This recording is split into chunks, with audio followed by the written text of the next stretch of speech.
Welcome back to the Talk Your Tail Off podcast. I'm your host, Vanessa, more commonly known as Girl with the Dogs.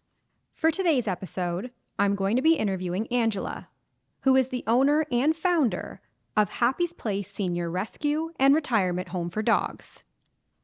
In this episode, we're going to be dissecting the famous slogan, Adopt, Don't Shop, with someone who clearly supports adoption. Before we get started, I'd like to encourage you all to join this community by hitting that subscribe button. And if you're interested in the grooming products that I know and love, they can be found on my website, growwiththedogs.com, and you can use code TALKTAIL for 10% off your first order. We ship worldwide. My products can also be found on Amazon Canada and Amazon USA. Now let's dive in to today's episode.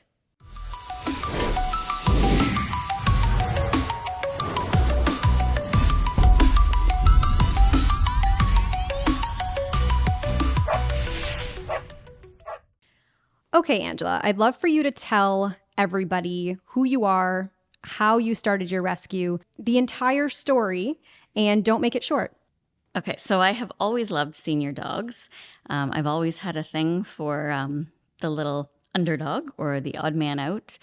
And so on my own, I had been rescuing one senior dog at a time out of shelters.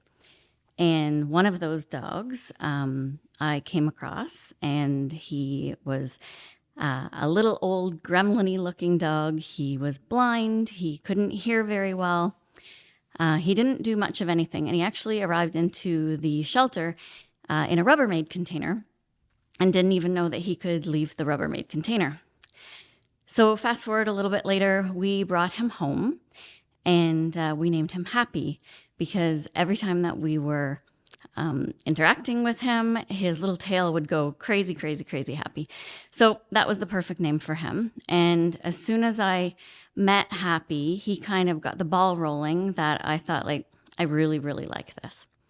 So one by one, I kept rescuing senior dogs, and my children and my husband were along for the ride, and we really, really liked it because even though we didn't have a long time with each of these dogs, they really taught us about living in the moment and slowing down in a world that's so full of rush all the time.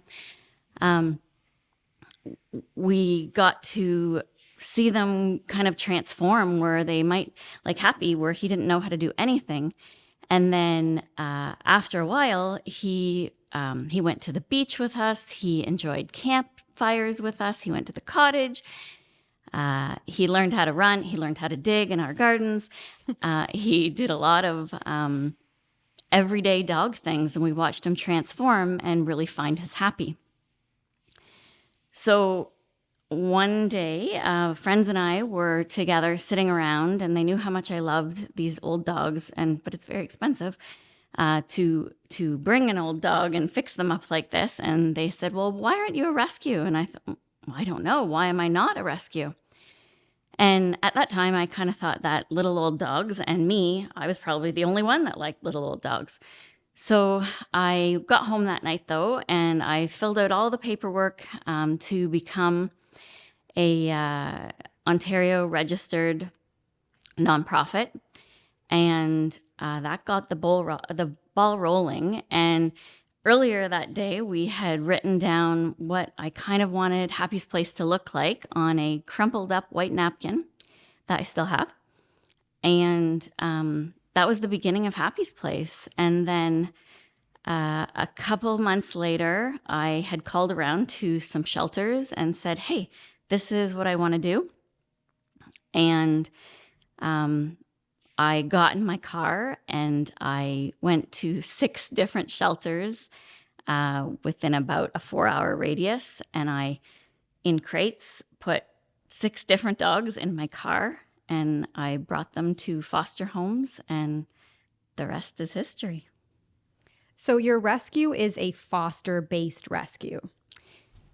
Yeah, it is. So we have, as of today, I think we have 45 foster homes, and they are always full of these beautiful little senior dogs. We do only rescue ones that are at risk of euthanasia.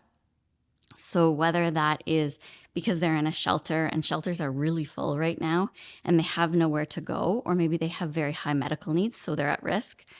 A lot of dogs become at risk of euthanasia because families may not be able to care for them for one reason or another. Again, it's expensive to care for senior dogs. And then sometimes when family members have sadly passed away, no one's in the position where they're able to take that dog, and so they might look at other options. We get a lot of calls from vet clinics and shelters right across Canada who ask for our help, and most of the time I get to say yes. So tell me what it's like when a senior dog comes in, because you explained that it's very expensive. Mm-hmm. And I'm sure that more often than not, it's the same routine issues that you're seeing. So a senior dog comes in, what does it look like in regards to vet bills most of the time? So on average, you're not going to believe this, but on average, we spend probably about $2,000 to $2,500 on average per dog. Some of them come in, and I know that they have been a lucky one that has had routine vet care their whole entire life. They come in pretty much ready to go. They still see our own vet clinic because I want to make sure that we have done everything that we need to do. So those dogs might get vaccines updated. They might get their prevention. They'll have a wellness check, a head to tail check. And then there's other ones that come in where they're looking like maybe life has been a bit rough for them. These are the ones that they start out with their head to tail check. We do, if they're healthy enough at that time, they get their vaccines. If they're not healthy enough, we wait until they are. We do 4DX testing to test for heartworm and Lyme disease and other goodies that come with dogs sometimes. They're treated if that is positive. We make sure their hearts are okay. A lot of old dogs tend to get heart murmurs as they age, so we do x-rays for those and any treatment required. We do a lot of heart echoes. We visit specialists a lot. Other than our 4 vet clinics that we partner with, we are always at some sort of specialist, whether that be an orthopedic surgeon or a cardiologist. Neurology is a good one for us. Then surprisingly to me is the number of spays and neuters we've had to do with senior dogs, because really going into it, I thought that most dogs were spayed and neutered and that wasn't going to be something that I would have to deal with. But it actually turns out that about 2/3 of the dogs that come into our rescue, we are spaying and neutering as well. And I'll just, as a sidebar here, age is not a reason to not spay and neuter. It can be done at any age because there's a lot of cancers and toxic conditions that can happen without a spay or without a neuter. So if medically able to do so, we always provide a spay and neuter as well. Dentals. Dentals are expensive. We are lucky enough to get a pretty substantial discount through all 4 of our vet clinics. But our dentals are still between $1,000 and $1,500 each, even with that discount. All little dogs, which seem to be the majority of the dogs that come into our care, all little dogs require dentals at some point in their lives. And so pretty much all the dogs that come into care will get a dental before they leave. Then we have medications that come into play. A lot of dogs are on heart medication. They might be on thyroid pills, all the good stuff that comes with age. But then we also get a lot of dogs that we do this fixing up, and they might have a spay and a dental and fix up their skin and treat some eye and ear conditions. And by the end of it, they are a 100% healthy dog that is going to go live this fabulous life with their new adopter. Now, you don't just do rescue and foster and adoption. You also are a retirement home for dogs. So what kind of dogs that come into your care end up being part of this retirement home? And how does that work? Do they also stay with fosters forever, or are you just keeping all of the dogs yourself? I wish, but no. So yeah, the majority of our dogs are in our adoptable dogs program. And then so once their vetting is done, then we can work on finding them really great homes into their new happily ever after. And then we have those dogs that are our hospice dogs or our palliative dogs. And as long as they have good quality of life, there's no reason why they can't continue on living their best life. So we run a program, a side of our program, which is called I'm Already Home. And those dogs are placed in foster care with the understanding that that dog is going to be monitored by myself, monitored by a wonderful team of veterinarians, and monitored by the foster home. And that's where they will live out the rest of their time until it's time for them to pass on. And while in that care, they are treated to things like spa days and maybe a photo shoot. We've had let's pretend it's your birthday party, a variety of things so that we can let them live their best lives. And those are the dogs that we are compacting what we imagine would be all the things that we would want to do with our own dog during their entire life, and we pack it in to a short time so that they're finding they're happy while they're here with us too. Now, when you start a rescue like this, I don't think that people really realize all of the hoops and everything that you have to jump through. And the reason why I know this is because I wanted to start a registered charity. And I started getting going on that, which I still have a goal to achieve at some point, but I had to put it on hold because I did not realize just how much goes into even getting that and getting there.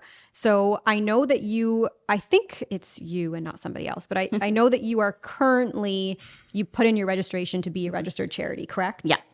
Okay, so why don't you walk through to the audience. Right now you're a nonprofit. Correct. So what do you have to do to be a nonprofit? And then what do you have to do to be a registered charity? And what are the benefits to both? Sure. So to become a registered nonprofit, we decide first of all, you have to decide either if you're going to be federal or provincial. And again, when I started this out, I really honestly thought it was going to be just me liking little old dogs and it would just stay this tiny thing. So I did choose to be Ontario-wide. And the funny thing with that is that we rescue from right across Canada. So, but the amount of paperwork that you need to do to then switch from provincial to federal just wasn't worth it for us because we can still rescue all over. It just means that who we submit our tax paperwork to at the end of the year is provincially. But in terms of becoming a registered charity, then that's going to be, hopefully, if everything goes smoothly, then that's going to be where we can become Canadian-wide. Our name belongs to us. That was one of the first things that I did was go on to the Nuance and make sure that Happy's Place, province-wide, Happy's Place retirement home for dogs is just ours and nobody else's. And that's my plan to do with a registered charity, is to keep that same name and make that Canadian-wide. It's a lot of the nitty-gritty stuff of it is just a lot of paperwork. We have a lawyer that we are working with and an accountant that we are working with. I will say that I tried to tackle it myself and I had no idea what I was doing. It looks like it's really smooth. Well, maybe it's just how my brain thinks, but it was not smooth. So I took it upon me to get an accountant outside of our rescue so that they were not going to know kind of everything, the ins and outs of us. I wanted it to be really unbiased about what I was doing and how I was doing it. And There's a lot of paperwork. It costs a lot to become a registered charity, not the paperwork itself, but the lawyer part and the having someone help you do the paperwork. That all costs funds as well. So it's been a very slow process because I wanted to make sure that we were, when we were first starting out, I wanted to make sure that all of the funds that we were getting were only going to the dogs. And so it was very hard for me to put aside little bits of funds, one, because we didn't have enough to be able to do that, but also to look at the bigger picture that we're going to be able to help so many more animals once we can become this registered charity. And that is the big difference, is right now as a nonprofit, I can't issue receipts to anybody when donations come in. But when we become a registered charity, then I'm able to, at that time, issue receipts. And that's going to open up some huge doors for us, because not only can people make lovely Christmas donations and we can offer them a receipt, but it's also going to open up doors around grants that right now we can't apply to. The only thing is that there is a long, long, long wait list to become a registered charity. So we have been told right now that it is well over a year wait. Hopefully we'll get there soon. Sounds like I need to get on doing that if I want to do it. It's going to take quite some time. So you rely solely then on donations in order to run your rescue? Yes, nobody gets paid in our rescue. We are 100% volunteer, and the government does not provide donations to anybody. We can't qualify for grants as a nonprofit. It is 100% public donations. So we covered that part. And that part really was mainly for me. So I need to figure out what I'm going to do and how I'm going to do it. But I have an idea that I think will be really wonderful somewhere in the future. But I need to ask about your new pug that you were just telling me about. And I told you to stop telling me and tell the camera instead. So who is this pug? Where did you get him? And so you're fostering him, or are you keeping him, or is it a her? I'm not even sure. So I have a brand new family member. I did bring her in through our rescue, but I will tell you that the second that she came through my door, I knew she was mine. We've always been a family of 3 pugs, and we sadly had 2 of our pugs, our senior pugs, pass away within a 2-week span of one another. And our 3rd pug, whose name is Calm Down Carol, she's a little bit of needing a manager often. So Calm Down Carol was, like the rest of our family, extremely sad when the 2 girls, Betty White and Noisy Samantha, passed away. And Noisy Samantha and Calm Down Carol they were very, very close. And it's rare that you get a real bonded pair, but I will say that bond was pretty real.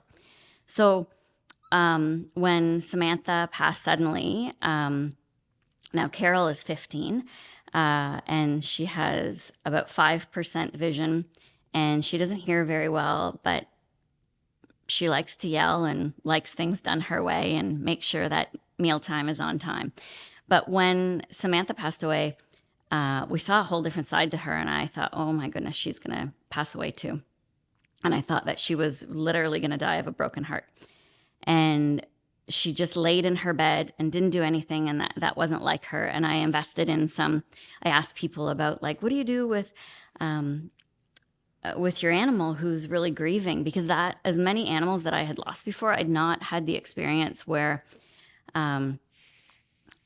there was that grief had by the other animal like that. And so people gave me ideas, and none of these ideas worked. And then I saw this new pug who needed rescue, and she was coming from a commercial breeder situation, and she looked terrible.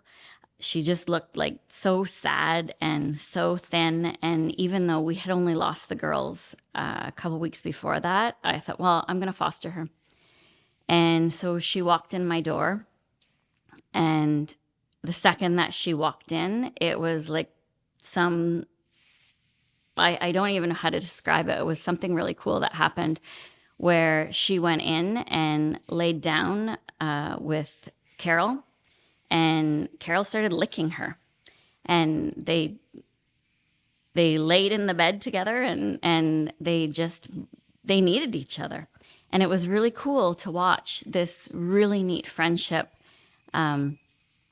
between these two ladies who, one at the time, so our new pug's name is Posie, and we call her Princess Posie the Lemon, which I'll share with you in a minute because she's a pricey pug.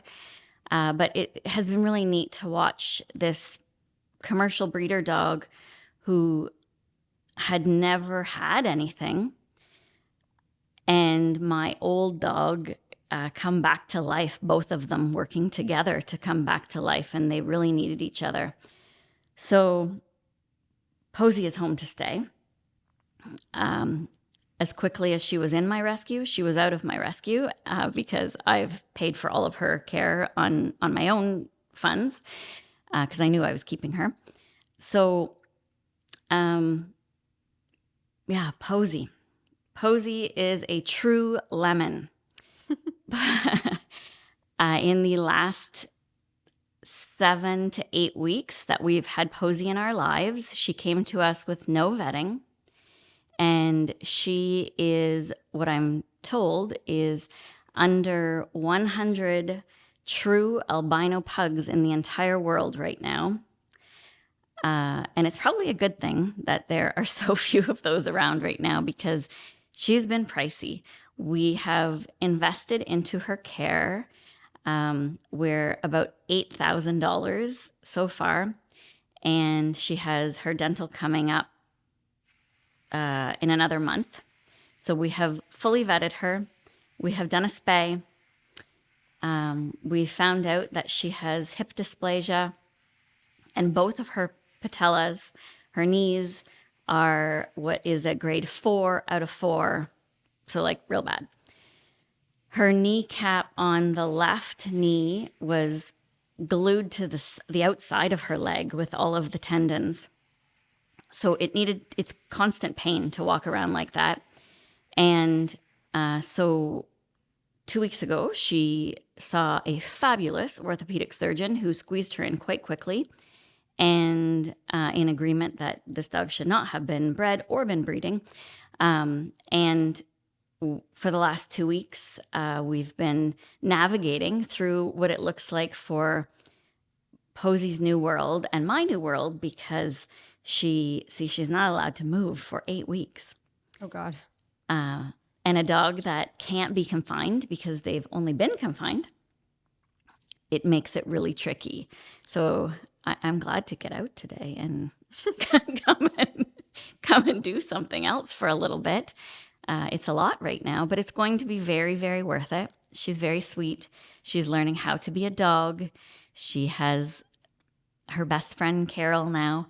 And when we're through this kind of mess that we're going through right now, my goal is to, obviously, I'm always going to promote rescue, but I also want to start bringing her with me places so we can help people understand the difference between commercial breeding and ethical breeding.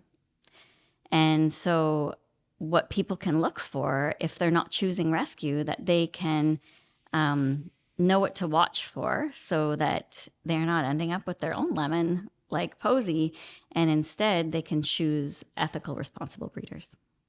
That brings me to my next point. Well, question really is, what are your thoughts on adopt, don't shop? That's a tough question for a rescuer because I'll give you 2 answers. My rescuer hat is only rescue. There shouldn't be anything else because we've got enough dogs in the world right now. We don't need any more. The flip side of that, though, is my non-rescuer hat, my just me hat. And if people are choosing, for whatever reason, many people choose to go breeder option. As long as you are choosing a breeder that you can see both of the parents, you can be sure that they are the parents are getting proper vetting. You can see where the parents live, and that people are not doing sizes that shouldn't exist or colors that shouldn't exist. Those are kind of red flags. But if people are doing their research and want to choose a puppy because it makes sense for their lifestyle, and it's from somebody who breeds wanting the breed to stay alive and stay well, and they're doing a good job at it, then yeah, that's okay with me too. You mentioned to me once when you sent Kayla to me. Kayla was a border collie. Yep. And I did a video on her. Sadly, I saw recently in a comment that Kayla did pass away. Yeah, she passed away recently. You had said to me, I think that was the first time that we ever really were in contact with each other, was Kayla, I think. You had said to me that rescues and breeders can work together to help the population of dogs. What exactly did you mean by that when you said it? Yeah, so a lot of things among breeders, because there's excellent breeders and there's not so good breeders. I think we should come up with a different name for those ones, though, because it's confusing for people. Well, we usually refer to them as backyard breeders. Okay, Backyard. that's good. So Yes. when Angela is saying commercial breeders, she's talking about puppy mills, I think. Yes. And then there's backyard breeders, and backyard breeders are just people who decide they want to breed their dog because they just want to, or they want the money, or they want the fun of it, but they don't have any knowledge or health testing or anything like that. Yeah, that's exactly right. Yeah. There's a true breeder that is doing it for lineage and takes responsibility for their puppies. These are people that take back their dogs, and they want to know where their dogs are and be a part of that dog's life from afar. These are people that work really, really hard to maintain the true lineage of that breed. Beyond that, there's a lot of other people out there who call themselves breeders who should not be doing what they're doing. Then you have rescues who, often tend to work somewhat siloed as well. I would like to see all of us working much more together, because I think we can do amazing things if we all work together. And then I think if we can have really good breeders and rescues that are doing great things too, if we could work together to stop the others from doing what they're doing, I think that would be really great. And so I think behind that needs to be both rescues and both ethical breeders figuring out some way of getting that message out, getting that educational piece out so that the public knows what to look for. Because I'll tell you, when you see let's say like a double merle puppy out there, my goodness, they're cute. They are really cute. Or everywhere I bring my Posie, we get stopped everywhere. Everybody wants to see her. They want to know her. They want to touch her. But I love her very much. But the truth is, she should not exist. And she shouldn't have been allowed to have puppies. She's spayed now. So I think that's a really important thing for rescues and for ethical breeders to get the word out there, to be able to use our platforms and our voices of what to look for, and looking for things that are beyond my word, that's cute. What she's referring to when she's talking about Posie being an albino pug is what a lot of people refer to as a pink pug, because they look pink, and that's why she's getting stopped by people. So I want to take this back to Kayla, the border collie, because what happened with Kayla is she ended up in a shelter. She was a senior, and when it was Kayla's breeder that ended up reaching out to you because she was not aware that one of her dogs that she bred was in a humane society or a shelter. And ethical breeders, like Angela just said, they want their dogs back at any age to prevent them from ending up in shelters. And so the breeder reached out to the senior dog rescue, knowing that the senior dog rescue would have more luck finding Kayla a home than the breeder probably would. So I think that's what you were trying to say to me, is that breeders can work with rescues to find solutions as opposed to backyard breeding, and backyard breeders don't care where their puppies end up, right? Yeah. And with Kayla, I imagine that was quite because she was microchipped. And microchips are good things. It's helped us in a lot of different situations. And for Kayla's breeder, I imagine that was quite a surprise. I don't really know the whole behind how she ended up there, but she was suddenly at risk of euthanasia. And that's not something that particular breeder wanted to have happened at all. So, yeah, it was great for us to be able to welcome Kayla into our rescue and to be able to use what we do, because that's all we do. When people are coming to us, they know they're getting a senior dog. We don't have puppies. No one's on our socials or our website looking for puppies. They're all coming to look for a senior dog. You had mentioned earlier that the majority of the dogs that come into your care are small dogs. Why do you think that is? You know what? That's a really good question. I'm not sure. I think, I don't really know why that would be. We do have a lot of little dogs. I can tell you that I think if we look by breed type, over the last 5 years, the little dog breed type has also changed, because I think 5 years ago, almost all of them were Shih Tzus that were coming in. And then we moved the next year where all the little dogs seemed to be a Bichon. And then the next year and the year after, there was doubled up Chihuahua years. And then last year and into this year, it's honestly been pugs. That's I feel like pugs, for the abomination of a breed that they are, no offense to pugs and pug people, because I know you love them, they live forever. I swear to God, they live so long. You said your one dog is 15. How old is Posie? So Posie is only 6. Okay, so she's still young.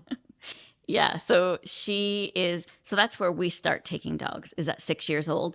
I'll tell you, we used to only take 7, 8. About that was the youngest that I would go. But then I was finding so seniors start at 7. But we started taking 6-year-old dogs simply because they are close enough to a senior. And what we were finding was happening is that when dogs needed to be rescued from shelters, there was a lot of amazing rescues out there that are stepping up for the puppies and the younger ones, because that's what they do.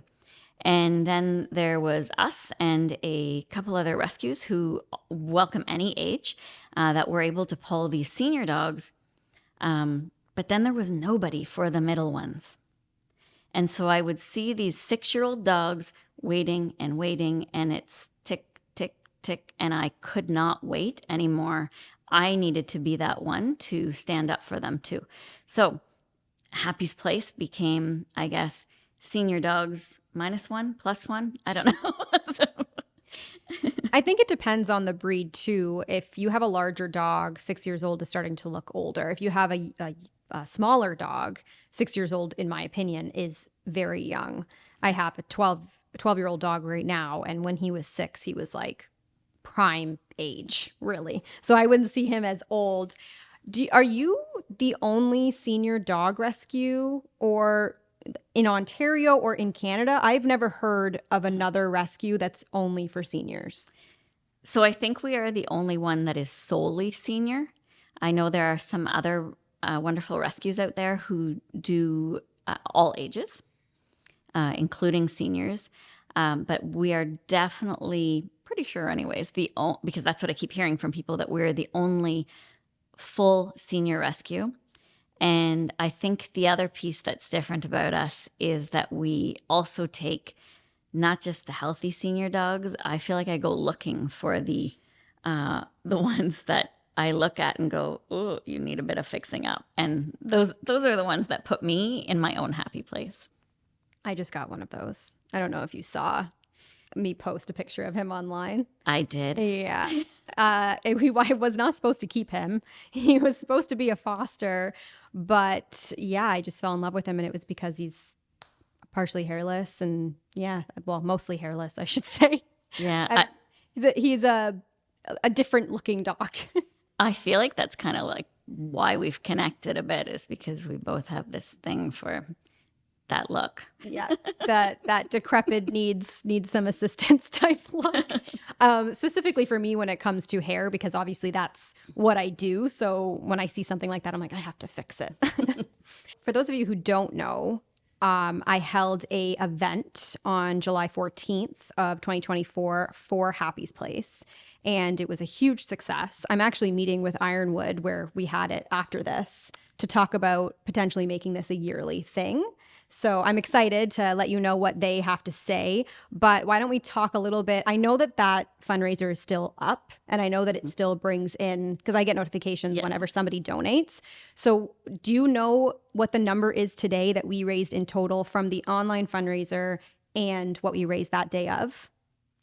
So the last time that I have looked at the actual GoFundMe, plus the time before, I think we were at about 53,000, somewhere around there, which is a mind-blowing number, $53,000. It's insane.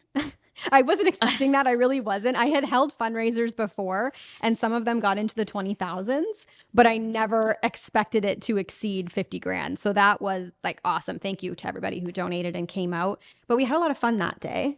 We sure did. And I have already heard from a lot of people saying, when's the next one? I missed out on this one, or I had so much fun at this one. Everybody wants it back. So yeah. It's definitely going to come back again in the summer. I am holding another fundraiser in January for the Niagara Falls Humane Society. And I hope that you come out to it, because it's going to be really fun. It's going to be a dog and cat fashion show at Greg Freewin Theater. So come out to it if you like. Okay. It should be a fun event, but we wanted to also include our local Humane Society, obviously, who also needs donations, and they do dogs and cats. So now it's not just a whole dog thing, but we are hoping to do another event at Ironwood for Happy's Place again next summer. And that one we're going to have to like tweak a little bit, see what we should add, see what we should remove. I know a lot of people were saying to me that they wished I had a booth where they could actually meet me and talk to me. And I didn't realize when we held the event that that's probably something I should do. I'm all new to this. So I was just walking around talking to people all day, but I didn't have a designated spot. So I will make sure to have that for next year. But yeah, that was a lot of fun. I really enjoyed it. Yeah, and I got to meet a few Instagrammy dogs. That I really enjoyed that. Did you meet Pal? I did. Yes. I did meet Pal. The famous Pal. For those of you who don't know Pal, it's Buddy and Mike's Pal on social media. Is there anything that you wanted to talk about coming into this that you didn't mention? I think we could talk about the awesomeness of senior dogs. Sure. And yeah. I mean, I have a senior dog, and I've spent over $7,000 on his care over the last couple of years, only to find out that, yes, he has IBD. Yes. But other than that, there's really nothing wrong with him. So I spent all this money on x-rays and ultrasounds and just blood work and absolutely everything, only to be like, yeah, it's IBD.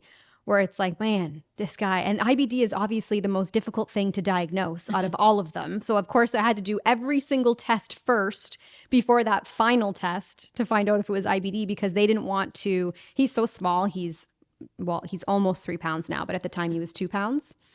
And they have to do like a colonoscopy, right? Oh. So they were worried about doing that, and because they were worried about perforating his bowels when doing so. And the vet even said to me, I've never done this procedure on an animal as small as your dog. So it was really a final test that could have went very wrong. Fortunately, it didn't.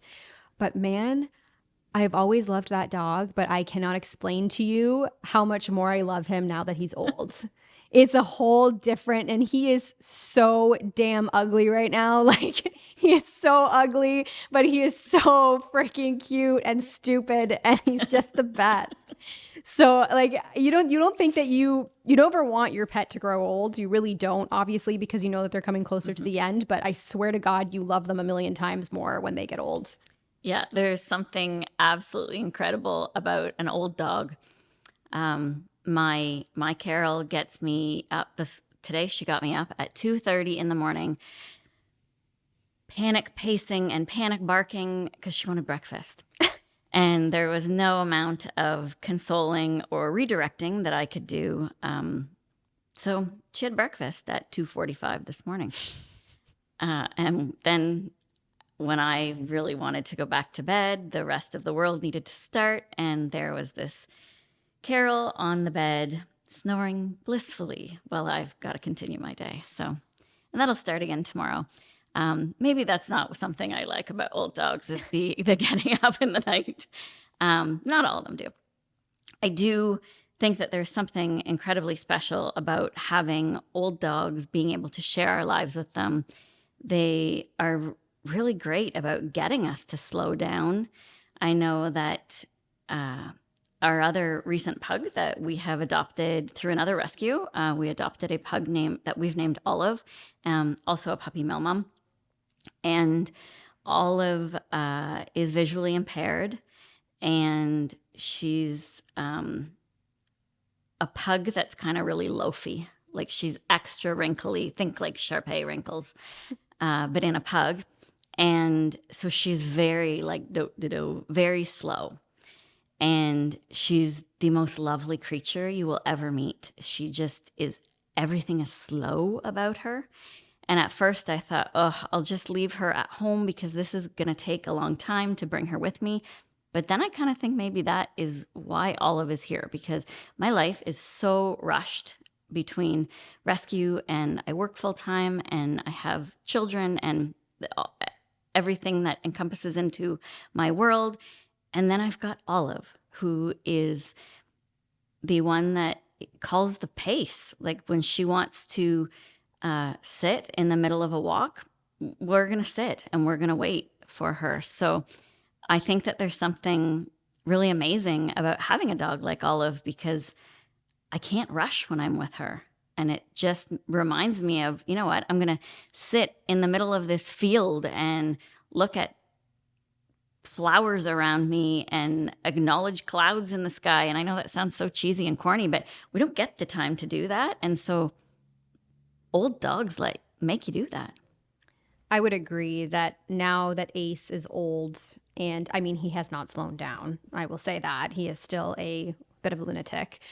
But that's besides the point. He made me stop and enjoy life a little bit more, only because I know I have so little time left with him, that I'm doing more with him than I ever used to, and letting him get away with things that I normally wouldn't let him get away with, because you just realize that your time with your dog is actually so short. I cannot believe I got him 12 years ago. It feels like yesterday that I brought him home. So I get it. And for anybody who doesn't have a senior dog yet, I swear those are the golden years when they get older. It's not when they're younger. When they're younger, honestly, they're a pain in the ass. Like, they are. They just always want to go and do things, and you're constantly on the run with them because they don't want to be bored. So when they get older, it's easier. Now, Ace also likes to eat in the middle of the night. Mm-hmm. So he has his own playpen It's not a bad idea. That's lined in pee pads. And he's got his food and he's got his water. So if he wants to wake up 10 times in the night and eat and drink and pee, he can do all that. But I ain't getting up and letting him outside or feeding him in the middle of the night. You're better than me. Can't disrupt my sleep. Yeah, well, Carol sleeps she shares my pillow with me. So when she gets up and she's how big is she right now? She's just under 13 pounds, which is pretty small for a pug. But that 13 pounds in the middle of the night when she wants to get up to eat, oh, that is heavy on your chest when she suddenly wakes up and jolts you into the wee hours of the morning there. So, but you know what? Sometimes it's very annoying in the middle of the night when that happens. But then we get through that moment and I think, okay, so why was I frustrated about that? Because you're right, there isn't a lot. I know that there's not a lot of time left that her and I will get together. So I think even those annoying moments, they become really nice moments, because in that, this morning, there was nobody else awake with us. So I made a cup of coffee and we sat with a lamp on in the kitchen in a dark room. I sat on the floor with her and she snored away and I drank my coffee, and even though it's 2:30 in the morning, it's not a bad start to the day. Sometimes these dogs, I swear, they know what you need when you need it before you do. But anyways, I think we are getting close to time. So Angela, where can people find you, or what I should say is Happy's? Where can they find Happy's? Yeah. So you can go to our website, which is www.happysplace.ca, or you can visit us on Instagram at Happy's Senior Dogs, or on Facebook at Happy's Place Retirement Home for Dogs. And if somebody, do you only adopt within Canada or within Ontario? Within Ontario. Okay, so you can only adopt if you're within Ontario, but you can donate from anywhere in the world, I assume? Absolutely. And if people don't live within Ontario, please reach out to us, and I'm happy to connect you with shelters that are bursting at the seams with shelter dogs that would also love to live in a home if you don't live within Ontario. Awesome. Well, thank you so much for being on the show. I appreciate it. And for anybody who wants to support Happy's again at the next event, because you missed the recent one, stay tuned, watch my videos for us to release the date where we will be hosting another event next summer, specifically for Happy's, and there will be some adoptable dogs there and all that kind of stuff. I appreciate you all for listening today, and I will see you again next week on another episode of Talk Your Tail Off.